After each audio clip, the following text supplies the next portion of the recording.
Namaste, ljubljeni in ljubljene, dragi mojstri in mojstrice.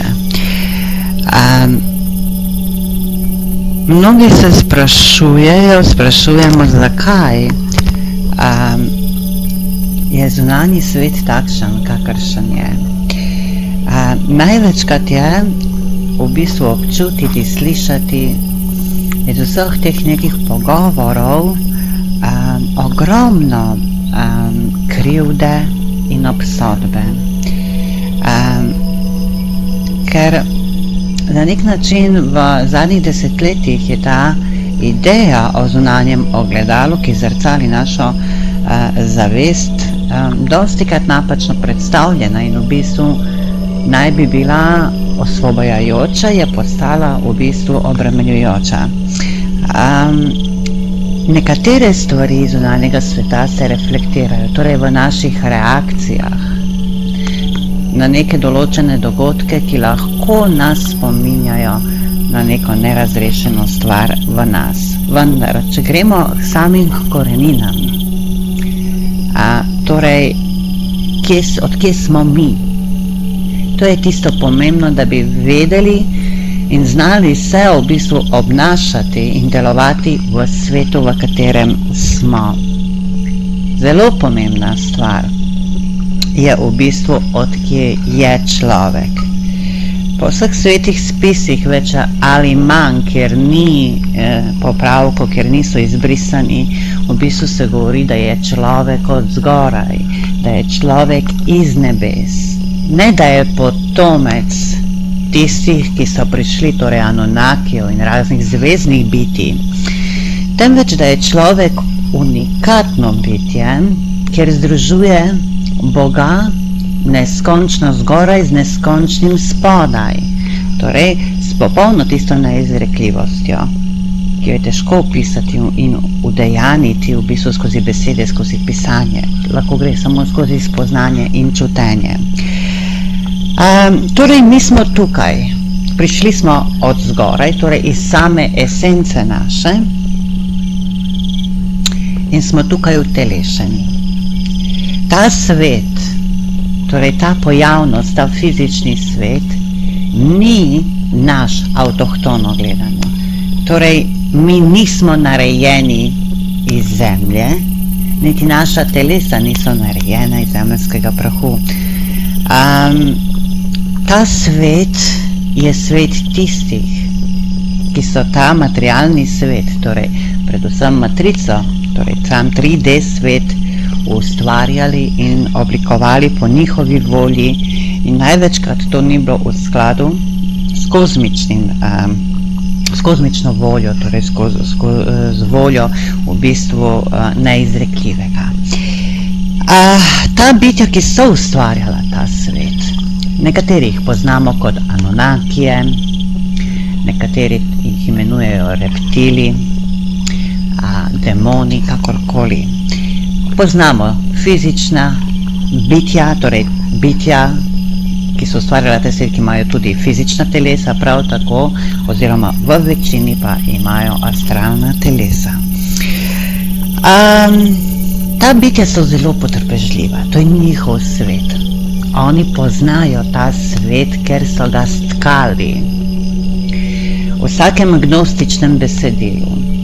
Ali v svetih spisih katerekoli religije, če gledate na gnostičen način, če berete v duhu spoznanja ta besedila, boste ugotovili, da stvarniki tega sveta, bogovi, lažni Elohimi ali Anunnaki, niso univerzalni stvarnik, tisti neizrekljivi Bog, kakor ga imenujemo. Zato, ker oni poznajo ta svet, poznajo zakonitosti 3D matrice. Kot smo rekli, oni so ustvarjali ta svet. Ta svet je ustvarjen po njihovi podobi, po njihovih zakonih. Oni nas zelo dobro poznajo. Zato v vsakem primeru tudi oni zmagujejo v večini primerov. Ljudje se večkrat sprašujejo, kako da tema, kako negativnost, kako zlo, hudobija vedno pomaga. Tudi takrat, ko se zdi, da dobrota, luč, ljubezen zmaga le za nekaj za nek kratek čas. In vedno nadomesti tema. Ker ta svet je svet balansiranja. Ampak ne takšnega balansiranja, da bi rekli 50-50. Torej 50 svetlobe, 50 teme. Še vedno v tem svetu prevladuje 3/4 teme in le 1/4 luč. Zato veste, zakaj tema, zakaj negativna obdobja trajajo dlje časa kot pozitivna. In zakaj za tisto pozitivno svetlobno se treba toliko bolje boriti, kakor, oziroma truditi, kakor za to negativno. Torej, ker mi imamo telesa ustvarjena, vsa 4 nižja telesa. Torej fizično, vse so fizična. Torej bom rekla grobosnovno ali zemeljsko telo, to otipljivo telo, potem telo vodnega elementa, čustveno, emocionalno, in potem imamo telo zračnega elementa, torej miselno ali mentalno telo, in eterično telo, ki je z elementa ognja. Torej to so vsa 4 nižja fizična telesa, v katerih se človek nekako zaradi svoje lastne esence in iz sveta, iz katerega izhaja, ne more počutiti udobno. Lahko pa sčasoma to tako postane. Torej ta telesa so ustvarjena iz zemeljskega prahu, ampak ta zemeljski prah je tukaj simbol teh 4 elementov. Torej sama zemlja vsebuje vsa 4 elemente, kakor tudi torej vse, kar zemlja sama po sebi vsebuje, gledamo makro, mikroelemente, kemijo in biologijo, vse se nahaja v človekovem telesu. Zato oni poznajo nas, oziroma naša telesa, in poznana jim je naša ujetost v ta telesa, da se v teh telesih, kakor tudi v sami tej 3D matrici, ne počutimo domače, da rabimo zelo veliko časa, da se usidramo, ampak ko se mi sidramo, torej samo inkarnacijo, utelešenjem v ta svet, mi prevzemamo energijo, zavest tega sveta. Torej, še na en način, poleg telesu v bistvu, s to zavestjo, postanemo v bistvu na nek način ujetniki tega sveta, se ne znajdemo ravno dobro. Ker nismo iz sveta dualnosti, nas ta dualnost neprestano preganja. Ne moremo se pomiriti s to dualnostjo. Na najgloblji ravni in celo potem, ko se začne človek prebujati, to v bistvu na najplitvejši ravni tudi doživlja. Torej, poznajo nas.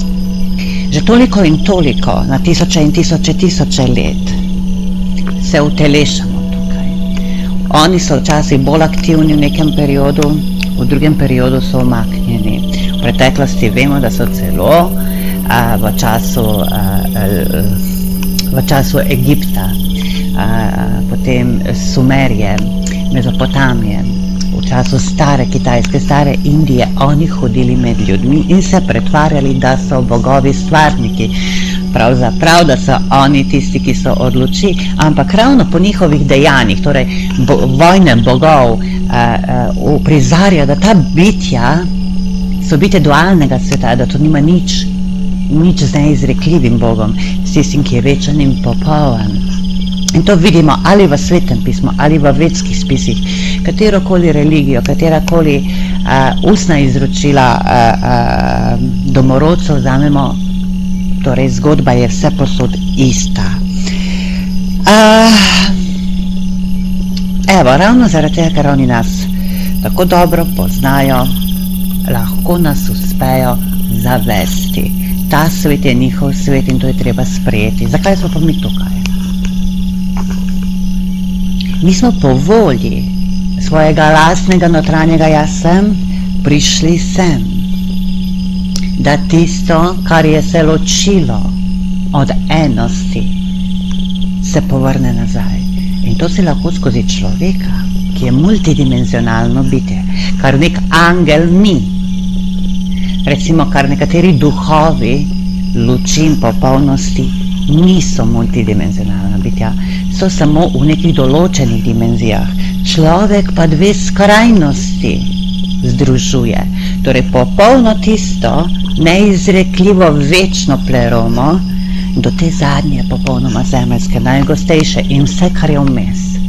Zato človek pride v 3D matrico, da tisto, kar se je ločilo na kakršenkoli način, se ločilo od enosti in celosti, da se povrne. Torej človek ni ločen, človek je le multidimenzionalno bitje in tega se treba zavedati. Ko to spozna, občuti in se zave, ta multidimenzionalnost postane celovitost in enost in lahko naredi potem ta načrt, zaradi katerega je v bistvu prišel na zemljo. Kaj se pa zgodi? Torej, Adam je ločen. To je zelo lepa prispodoba, ko iz Adamovega rebra vzamejo tako imenovano, v simbolu rečeno, rebro, torej kost, in iz njega naredijo Evo, torej Evino telo, bomo rekli. Torej, tukaj se vidi v bistvu prvi en tak način dualizma, način razcepljenosti in ločenosti. Torej, ampak kdo loči? Prišli so in uspavali so Adama, množina. Torej, ne govorimo o neizrekljivem Bogu, o tistem, ki je vse enost, vse celost in popolnost. Temveč govorimo že spet o teh lažnih Elohimih ali Anunnakijih. Torej, oni ločijo Adama na dve polovici. Kajti zelo enem gnostičnem besedilu zelo dobro to piše, zato ker so se zavedali, da popolni Adam, popolni človek, multidimenzionalno bitje, je edino sposobno, da njih prežene iz kozmosa. In seveda oni to ne želijo, zato so spavali Adama. Torej, ali so ga dali v hipnozo, ali v anestezijo, niti ni pomembno. Torej, tu se je začela prva genetska manipulacija, kar je ločilo enega duha v bistvu na dvoje. In kakor mnogi kristjani pravijo, kakor je po Adamu, ali bomo rekli skozi Adama, prišla smrt, ločenost, tretja dimenzija v zavest človeka. Govorimo v zavest človeka. Ravno tako po Kristusu, ki ravno simbolizira združeno celovito bitje Sina človekovega in Sina Božjega. Mnogokrat v Svetem pismu vidimo to razliko, da v nekaterem delu besedil se pojavlja Sin človekov, v nekaterim besedilih Evangelija se pojavlja Sin Boga oziroma Božji Sin. To je to. On je, Kristus združuje nazaj svoje multidimenzionalno bitje skozi vstajenje, skozi vnebovzetje. Zato je on svoja telesa dvignil nazaj. Torej, on je naredil svojo odrešitev, če govorimo ravno o osebi Jezusu, ki je postal Kristus, dvignil svoja telesa in na nek način nas spomnil, kaj je potrebno storiti. Ampak torej sama religija, katoliška, pravoslavna oziroma katerakoli od teh krščanskih in drugih pravzaprav religij od tega naredilo mit in da je samo ena oseba to sposobna in da je on naš odrešenik, ampak on je lepo rekel samo, jaz sem pot, resnica in življenje, kar bi pomenilo, da on izpolnitev tistega načrta, da na ta način, kakor je on predstavil to pot in smotr te poti, cilj je v bistvu to. Ne pa, da bi njega častili, slavili, kajti od tega nimamo pravzaprav nič, stojimo vedno na mestu in še vedno smo si ovce in volkovi. Mi pa, za razliko sedaj od njih, ki so, torej gospodarji, stvarniki tega sveta, mi ne poznamo sebe, niti njih. Mi smo jih zavili v neke mite, potlačili smo jih v samo podzavest. Torej, v nekaj, kar ni nujno, da je, ali je lahko celo fantazija, iluzija, nekaj, pred čemer bežimo. In ravno zato, ker ne živimo sebe, ne živimo resnico, ne moremo niti prepoznati, niti spoznati mi, ker v celoti nismo spoznali sebe, ampak smo se naslanjali na idole in malike. In ravno tista zmaga teme nad lučjo, tisto, kar je Jezus Kristus pokazal nam, tema iz njega naredi malika, skozi religiozno učenje in čaščenje, ceremonial. Evo, in tu že spet vidimo, da Jezus in mnogi mojstri niso bili razumljeni na pravi način, oziroma tisti, ki so jih razumeli, so bili preganjani. In ker ne poznamo sebe, ne moremo poznati njih, ker če bi mi vedeli, da smo mi tisto, kar smo, jaz sem, ki sem, in da so oni to, kar so, in da se vsak zaveda svoje naloge in pozicije v tem zunanjem, fizičnem, 3D matričnem svetu, bi lahko nedotakljivo hodili po tem svetu. Vendar ne, to se je obrnilo zoper nas in sami smo si postali ovce in volkovi, ki se med sebojno borimo za nadvlado, prevlado, ampak to nadvlado nihče ne obere od nas, niti tisti, ki igrajo vlogo ovce, niti tisti, ki igrajo vlogo volkov. Oboje je ego.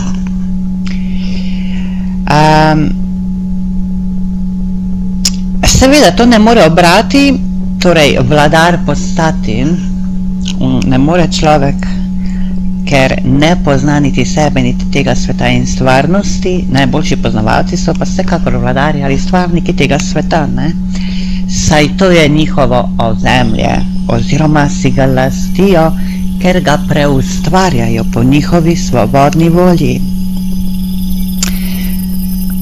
Človek pa ni od tega sveta.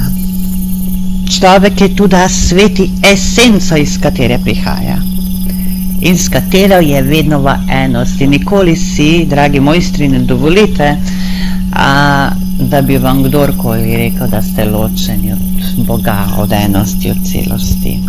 Nasprotujte temu z vsem svojim notranjim bitjem sočutja. Dobro sem rekla? Torej, nasprotujte z vsem svojim bitjem sočutja. Dovolite drugim, da so, kar so, da verjamejo, kar hočejo verjeti, vendar vi ne dovolite, s sočutjem ne dovolite, da vam nekdo dopoveduje, da ste vi ločeni, da ste vi razklano bitje.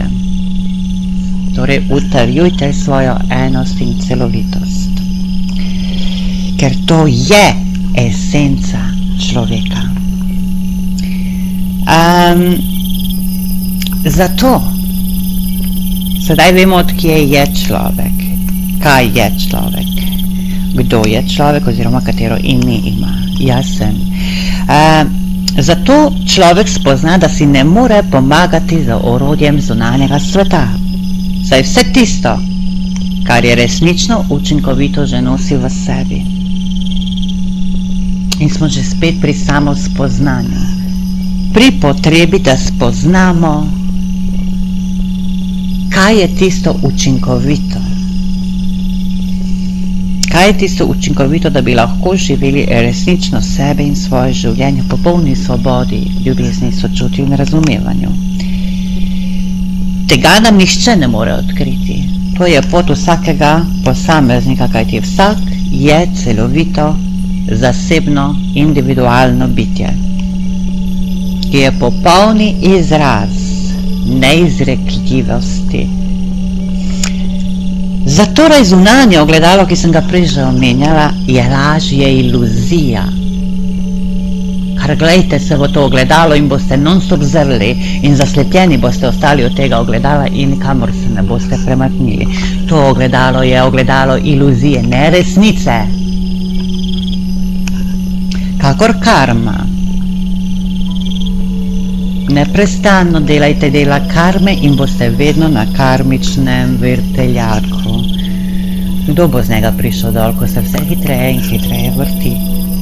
Bodi jasen, bodi celovito bitje, bodi v sočutju in ljubezni in ne rabiš tega ogledala. Ne glede na tvoja čustva, akcije, reakcije, pozitivne, negativne, kakorkoli to opredeliš, to ni pomembno. Ne ogleduj se po ogledalu zunanjega sveta, ker je iluzija. Od iluzije se nič ne moreš naučiti, kot da postaneš le še večja iluzija, ki proizvaja še večjo iluzijo. To ogledalo je namensko postavljeno pred nas, da mi ne vidimo niti ne slišimo resnice, ki prihaja edinole iz neizrekljivega. In ravno tega se oni najbolj bojijo, ker vedo, da ravno z resnico prihaja svoboda in da s tem je njihov konec popolnoma zagarantiran. Ker oni vedo že od začetka časa in prostora, govorimo časa in prostora tretje dimenzije, kakšen duh in dih nosi Adam oziroma človek v sebi, oziroma bolj natančno, kakšen dih in duh človek je. To smo prej govorili o multidimenzionalnem bitju. Noben angel, noben demon, nobeno drugo bitje, razen človeka, vnebozetega ali nevnebozetega človeka, je to multidimenzionalno bitje. Pomembno je ozavestiti in spoznati, da ravno iz tega diha je človek ustvarjen. Človek, ampak ta beseda ustvarjen dejte v narekovaje, ker mi nismo ustvarjeni niti rojeni, mi smo jasen. Bolj ko bomo mentalno o tem razmišljali, kako nismo niti ustvarjeni niti rojeni, bolj se bomo zapletali. Torej nismo rojeni, nismo ustvarjeni, mi smo čista podoba, čisti izraz je še boljša beseda neizrekljivega, ki se imenuje jasen.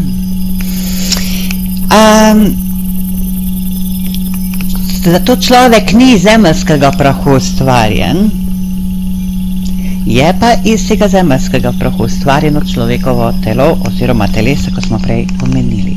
Dih, duh, zavest. Oboje je nekaj, kar je neulovljivega in neomejenega. Neulovljivo, neotipljivo. Niti dih, niti zavest. To je tisto, kar nas spominja na našo esenco, na naš praizvor, ki je tukaj, ki je sedaj. To nosimo v sebi, ni v zunanjem svetu tega. Je pa naša naloga, da skozi to delovanje resnične zavesti in duha udejanjamo to navzven. Ravno s to esenco človeka oživijo telesa in mi smo tisti, ki telesa ta ohranjajo. To se recimo v enem takem banalnem primeru, če gledamo, vidi, da človek lahko svoje telo zapusti, kadar hoče. Mnogi budistični menihi to naredijo, potem imamo bolj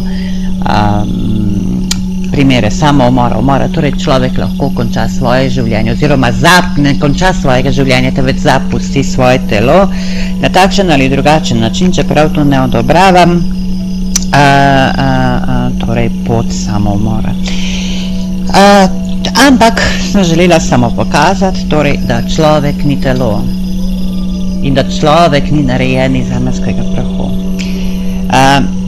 Kaj bomo s temi telesi storili, je povsem naša svobodna volja. Kajti svojim izražanjem, torej mišljenjem, čustvovanjem, svojimi besedami, govorom, čutenjem, zavedanjem, lahko to telo dvignemo v luč ali bi rekli v neizrekljivo popolnost. Ali pa ga predamo razkrajanju smrti. Ne bom govorila, kaj je prav, kaj je narobe, vsak človek izbira sam.